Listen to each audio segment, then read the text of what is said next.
ਸਲਾਮੁਅਲੈकुम जी। मैं पिंडां वाला नदीम भट्टी ते मेरे नाल बजुर्ग बैठे ने ते मैं इत्थों दी गुजर रहा सां ते मैनू ना आ जिहड़ा हुक्का पिया ना सामने ये वेख के ते पिछे मोड़ लिया।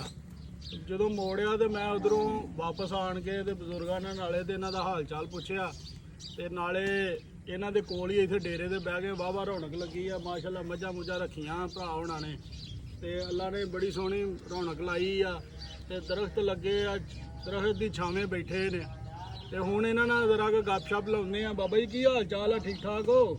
ਸਭ ਠੀਕ ਠਾਕ ਮਾਸ਼ਾਅੱਲਾ ਵਾਹਵਾ ਰੌਣਕ ਲੱਗੀ ਰਹਿੰਦੀ ਆ। ਤੇ ਰੌਣਕ ਕਿੱਦਾਂ ਲੱਗਦੀ ਆ ਜਿਹੜੀ ਰੌਣਕ ਲਾਈ ਇੱਥੇ ਚਾਰ ਬੰਦੇ ਬੈਠੇ? ਹੁੱਕਾ ਅੱਗੇ ਰੱਖਿਆ ਅੱਛਾ ਤੇ ਕੋਈ ਨਾ ਕੋਈ ਹੋਰ ਤੂੰ ਆਉਂਦਾ ਜਾਂਦਾ ਬਹਿ ਜਾਂਦਾ ਜਿਵੇਂ ਮੈਂ ਬਹਿ ਗਿਆ ਆਣ ਕੇ। ਹਾਂ ਅੱਛਾ ਰੌਣਕ ਲੱਗ ਜਾਂਦੀ।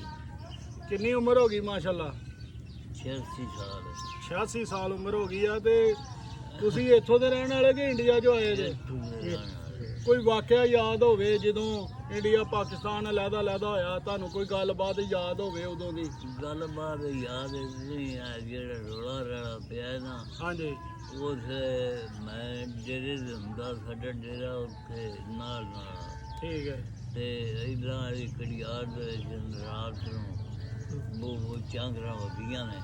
ਉਹ ਮੋੜੇ ਪਿੰਡ ਦਾ ਪਿੰਡ ਮੋੜੇ 15-16-20 ਬੰਦੇ ਸੜਕ ਤੇ ਹੋ ਗਏ ਬਈ ਪੈਰ ਨਾ ਜਾਣ।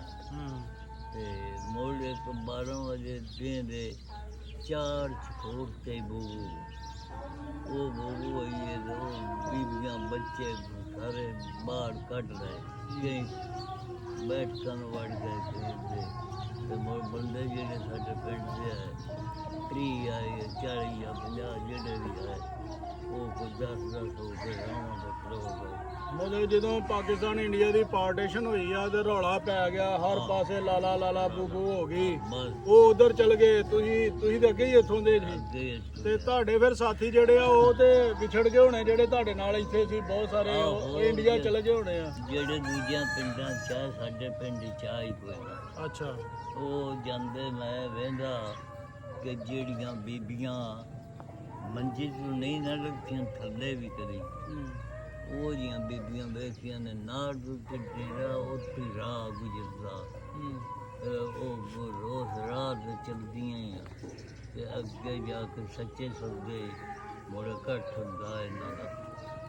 ਤੁਹਾਡਾ ਕਹਿਣ ਦਾ ਮਕਸਦ ਹੈ ਵੀ ਜਦੋਂ ਇਹ ਪਾਰਟੀਸ਼ਨ ਹੋਈ ਹੈ ਬੜੇ ਵਕਤ ਵੇਖੇ ਤੁਸੀਂ ਆਪਣੀ ਜ਼ਿੰਦਗੀ ਦੇ ਵਿੱਚ, ਬੜੀਆਂ ਕੁਰਬਾਨੀਆਂ, ਕਈ ਜਿਹੜੇ ਤੁਹਾਡੇ ਨਾਲ ਰਹਿਣ ਵਾਲੇ ਸੀ ਉਹ ਉਧਰ ਚਲ ਗਏ ਆ, ਠੀਕ ਹੈ, ਵਿਛੜ ਗਏ ਆ ਤੁਹਾਡੇ ਤੋਂ। ਜਦੋਂ ਦੇ ਤੁਹਾਡੇ ਤੋਂ ਵਿਛੜੇ ਉਸ ਤੋਂ ਬਾਅਦ ਅਜੇ ਤੱਕ ਤੁਹਾਡੇ ਨਾਲ ਮੁਲਾਕਾਤ ਨਹੀਂ ਹੋਈ ਹੈ। ਭਾਵੇਂ ਲਹਿੰਦਾ ਪੰਜਾਬ ਹੋਵੇ ਤੇ ਭਾਵੇਂ ਚੜ੍ਹਦਾ ਹੋਵੇ, ਗੱਲ ਇਹ ਕੀ ਆ ਸਾਡੇ ਹੀ ਇੱਧਰ ਉੱਧਰ ਗਏ ਆ ਤੇ ਉਧਰ ਵਾਲੇ ਇੱਧਰ ਆਏ ਆ ਤੇ ਇਸ ਕਰਕੇ ਨਾ ਪਰੇਸ਼ਾਨੀ ਜਿਹੜੇ ਉਧਰ ਚਲ ਗਏ ਆ ਉਹ ਵੀ ਉੱਥੇ ਪਰੇਸ਼ਾਨ ਨੇ, ਜਿਹੜੇ ਇੱਧਰ ਰਹਿ ਗਏ ਉਹ ਵੀ ਪਰੇਸ਼ਾਨ ਨੇ। ਬਹਰਹਾਲ ਲਓ ਜੀ, ਬਜ਼ੁਰਗਾਂ ਨੇ ਬੜੀ ਤਫਸੀਲ ਨਾਲ ਦੱਸਿਆ ਕਿ ਜਦੋਂ ਪਾਰਟੀਸ਼ਨ ਹੋਈ ਆ ਪਾਕਿਸਤਾਨ ਇੰਡੀਆ ਦੀ ਤੇ ਉਹਦੇ ਵਿੱਚ ਉਹਨਾਂ ਕਿਹਾ ਕਿ ਬਹੁਤ ਨੁਕਸਾਨ ਹੋਇਆ, ਲੋਕ ਉਧਰ ਚਲ ਗਏ, ਕੋਈ ਸਾਡੇ ਆਪਣੇ ਤੇ ਉਧਰ ਦੇ ਲੋਕ ਇੱਧਰ ਆ ਗਏ। ਉਸ ਵਜ੍ਹਾ ਤੋਂ ਸਾਡਿਆਂ ਬੰਦਿਆਂ ਉਹਨਾਂ ਨੂੰ ਆਖਿਆ ਕੋਈ ਨਹੀਂ ਤੇ ਉਹਨਾਂ ਤਬਾਹੀ ਲਾਈ ਜਿਸੇ ਉਦੋਂ ਆਏ ਨੇ ਨਾ ਉਹਨਾਂ ਤਬਾਹੀ ਲਾਈ ਹੈ। ਮੁੜੇ ਨਾ ਕੋਈ ਰਾਣੇ ਦੇ ਇੱਥੇ ਮੁੜ ਸੁਣਨੇ ਇਹਨਾਂ ਵੀ ਮੁੜ ਮਾਰੇ। ਬਜ਼ੁਰਗਾਂ ਦੀ ਗੱਲ ਜਿਹੜੀ ਹੈ ਨਾ, ਸਾਰੀ ਗੱਲ ਕਰਨ ਦਾ ਨਿਚੋੜ ਇਹ ਆ ਕਿ ਉਹਨਾਂ ਕਿਹਾ ਕਿ ਅਸੀਂ ਜਦੋਂ ਉਹਨਾਂ ਦੇ ਇੰਡੀਆ ਤੋਂ ਹਿੰਦੁਸਤਾਨ ਤੋਂ ਲੋਕ ਇੱਥੇ ਆਏ ਅਸੀਂ ਉਹਨਾਂ ਨੂੰ ਕੁਛ ਨਹੀਂ ਕਿਹਾ, ਲੇਕਿਨ ਜਿਹੜੇ ਸਾਡੇ ਲੋਕ ਇੱਧਰੋਂ ਉੱਧਰ ਗਏ ਸੀ ਉਹਨਾਂ ਨੂੰ ਰਸਤੇ 'ਚ ਵੀ ਮਾਰਿਆ ਗਿਆ, ਪਰੇਸ਼ਾਨ ਵੀ ਕੀਤਾ ਗਿਆ ਤੇ ਬਹੁਤ ਮੁਸ਼ਕਲ ਨਾਲ ਉਹ ਉੱਥੇ ਪਹੁੰਚੇ ਨੇ। ਤੇ ਬਹਰਹਾਲ ਬਜ਼ੁਰਗਾਂ ਦੀਆਂ ਗੱਲਾਂ ਬਾਤਾਂ ਸੁਣ ਕੇ ਬੜਾ ਮਜ਼ਾ ਆਇਆ ਵਾ। ਸਾਥੀਆਂ ਨੇ ਬੜਾ ਤਾਮਨ ਕੀਤਾ, ਇਹਨਾਂ ਦਾ ਵੀ ਬਹੁਤ ਬਹੁਤ ਮਿਹਰਬਾਨੀ, ਸ਼ੁਕਰੀਆ।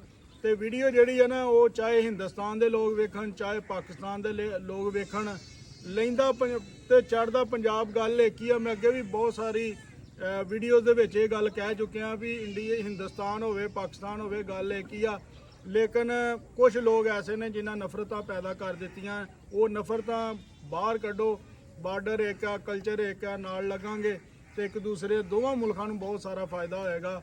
ਲਹਿੰਦੇ ਵਾਲੇ ਚੜ੍ਹਦਿਆਂ ਨੂੰ ਸਮਝਣ, ਚੜ੍ਹਦੇ ਵਾਲਿਆਂ ਨੂੰ ਸਮਝਣ ਤੇ ਚੜ੍ਹਦੇ ਵਾਲੇ ਲਹਿੰਦੇ ਵਾਲਿਆਂ ਨੂੰ ਸਮਝਣ, ਜਿਹੜੀਆਂ ਕਦੂਰਤਾਂ ਹੈਗੀਆਂ ਉਹਨਾਂ ਨੂੰ ਦੂਰ ਕਰਨ ਤੇ ਜਿਸ ਤਰ੍ਹਾਂ ਪਹਿਲੇ ਜ਼ਿੰਦਗੀ ਦਾ ਸਿਸਟਮ ਚੱਲਦਾ ਸੀ ਇਸੇ ਤਰ੍ਹਾਂ ਫਿਰ ਦੁਬਾਰਾ ਚੱਲਣਾ ਸ਼ੁਰੂ ਹੋ ਜਾਏਗਾ।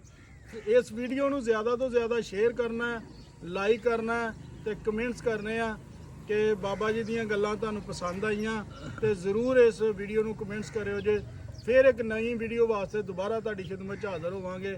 ਮੈਨੂੰ ਦਿਓ ਇਜਾਜ਼ਤ। ਅੱਲਾ ਹਾਫਿਜ਼।